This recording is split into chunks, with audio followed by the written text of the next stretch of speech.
let's turn to Benghazi. I was watching Ambassador Bolton's speech yesterday, and he mentioned briefly the fact that almost floors me when I hear it.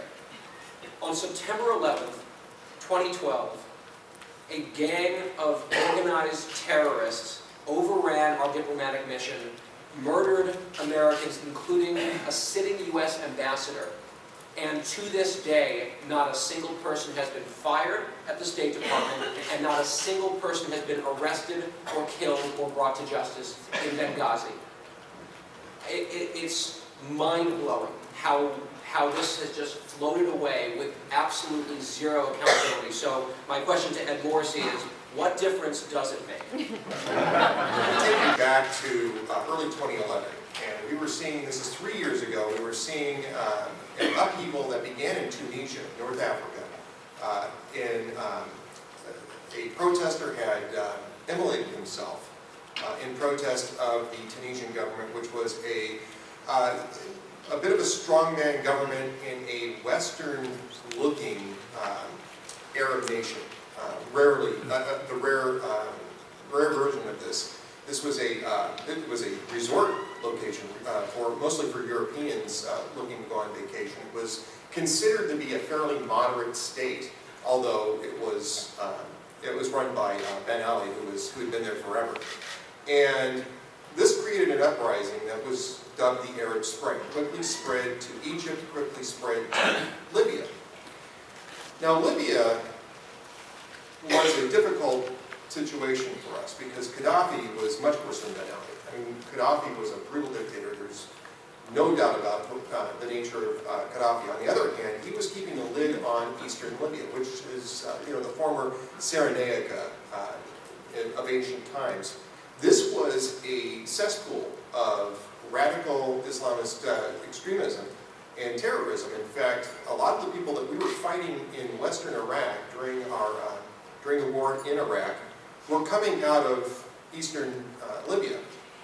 And they were being trained in Iraq. Some of them came back to Iraq after the war was over and organized terrorist networks in eastern Libya. And Gaddafi was trying to keep a lid on them because they were aiming first for Gaddafi and then to spread out after that.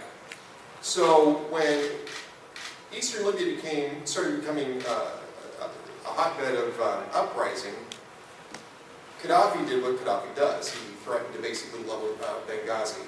And the world tried to step in and say, no, you can't do that.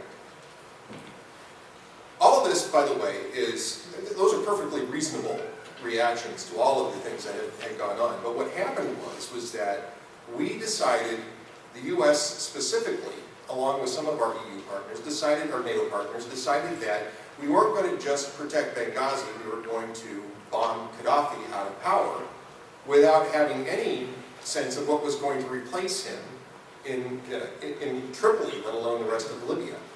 So we bombed him all the way back to Tripoli, completely destabilized the regime, and Gaddafi was notably murdered by his own people. And again, nobody really misses Gaddafi. But the problem was that we left a huge, huge, huge vacuum in eastern Libya where all of these radical networks were already set up. Now they can operate in the open. You basically set up a failed state.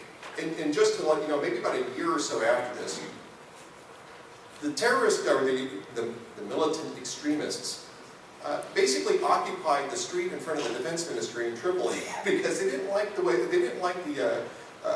idea that the government in Tripoli was going to exercise control and force the government to back down. They couldn't even defend the street in front of the defense ministry.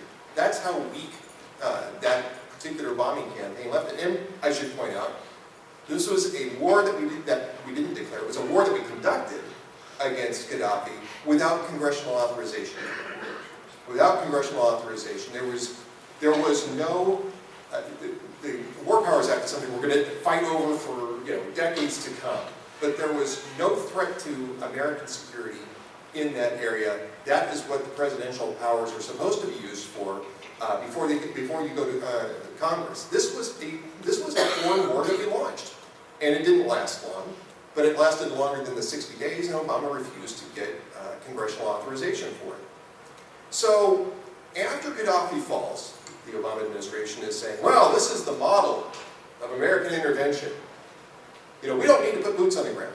This is the model, because what we do is we get rid of the tyrant, and then the grassroots people come up and they replace him with the Democratic Republic, and everything's just peachy keen after that. Unfortunately, everything was not peachy keen after that.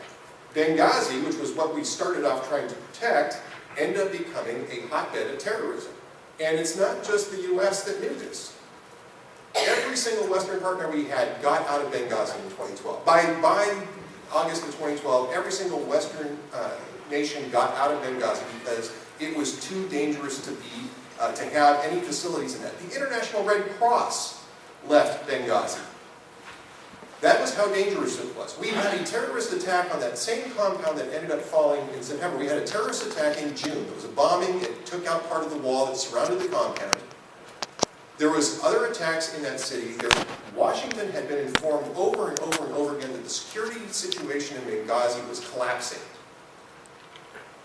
The State Department reacted by reducing security at this facility, and nobody, and I mean nobody, was prepared for the attack on 9/11. Now we've heard things about the stand-down order, whether or not that existed.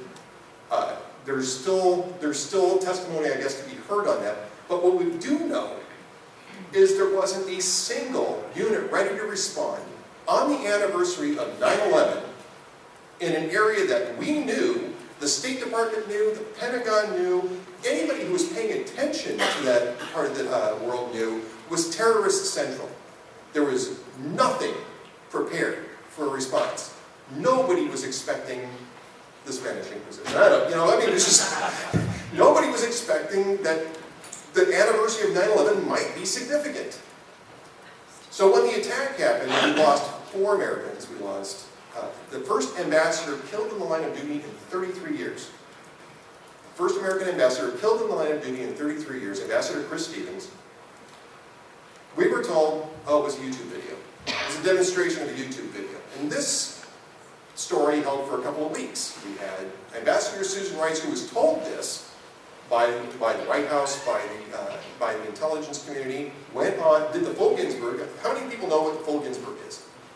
Okay, I'll explain it because there's only a couple of hands with it. There are 5 main Sunday morning talk shows. And if you do all 5 on the same day, it's called the full Ginsburg. So she went and did the full Ginsburg, talking about this. It was a spontaneous demonstration over a YouTube video that went crazy, and it was not a planned attack. On one of those shows, the president of Libya, who controls a very small part of Libya, by the way, but the president of Libya was on the same talk show as she was, and he was saying, no, we know that it was a terrorist network that conducted this attack. We have about 40 or 50 people that we think might be part of that. And she was disputing him. He was there, and she was disputing him. And 2 weeks later, Hillary Clinton, by the way, told families of victims, oh, it was the YouTube video, and we're going to get to the bottom of that and make sure that we punish people for that. 2 weeks later, that story finally collapsed. Now, this isn't about stand-down orders. This is about the fact that the American government was left completely unprepared and put Americans in danger without adequate security, without adequate protection, without an adequate force, or any force whatsoever that would have had the ability to respond on a date that everybody in this country should know would have been ripe for a terrorist attack. So, the State Department decides to conduct an accountability review board. Thomas Pickering, it was a co-chair, and I forget who the other co-chair was. Thomas Pickering was co-chair. And this accountability review board only asked questions to a certain level up the ladder. They didn't talk to the political appointees, they only talked to the careerists of the State Department and fixed the blame below the political appointee level, even though Undersecretary Patrick Kennedy was actually responsible for the security decisions that were made prior to the attack on the consulate. Why? Well, Thomas Pickering went on a talk show. He didn't do a full Ginsburg, by the way. He only went on one. And said, Well, we knew where to look. We knew where to look. We didn't need to talk to anybody else because we knew where we were starting out. To this day, nobody can tell me what Patrick Kennedy was doing and who authorized him to make those decisions about security. When Hillary Clinton was asked about that, she famously said, "What difference at this point does it make? We should just make sure that security is good from this point forward." And that's true that we should make sure that security is good going forward, but maybe what we need to do is we need to make sure that our foreign policy isn't living, as the Washington Post put it earlier this week, in a fantasy world.